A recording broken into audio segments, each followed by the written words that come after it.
Now, the African carbon credit market has the potential to generate more than $50 billion in the next 7 years for the continent. However, a lack of clear policies and proper guidelines is holding back investment in the industry. United States Special Climate Envoy John Kerry says the African Carbon Markets Initiative has the potential to position the continent as a major driver of carbon credit fund to green projects. Launched at COP27, the African Carbon Markets Initiative aims at scaling the market to 300 million carbon credits retired annually by 2030 and 1.5 billion credits annually by 2050. ACMI plans to raise up to $6 billion by 2030 and more than $100 billion per annum by 2050, while creating 30 million jobs by 2030 and more than 100 million jobs by 2050. So we have to take the risk. You heard earlier about risk.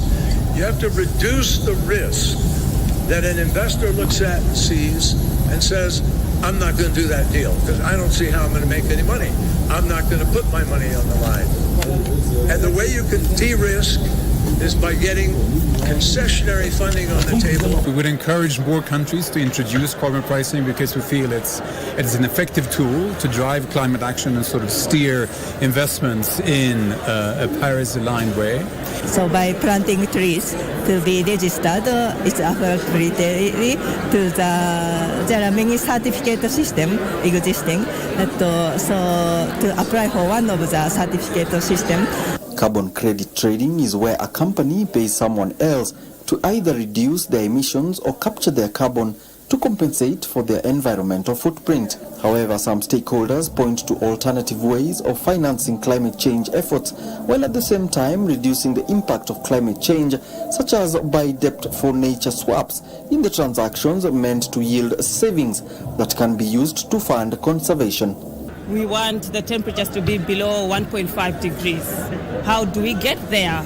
We get there by people reduce the big emitters reducing their carbon emissions to the world. At the same time, Kenya is looking to build its green hydrogen manufacturing and trade potential as it leverages sustainability. A unified Africa voice, bold Africa voice. Not only do we need to have value addition on the continent, but we need to agree on how to do it. As you know, it's crucial, this energy transition that we talk about, when our 600 million in Africa are still in the dark. I mean, there's no electricity.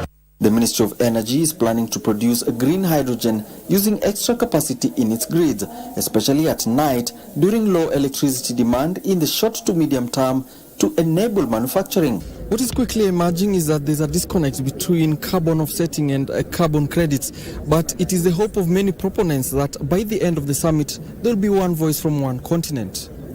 Alana Oko, Prime Edition.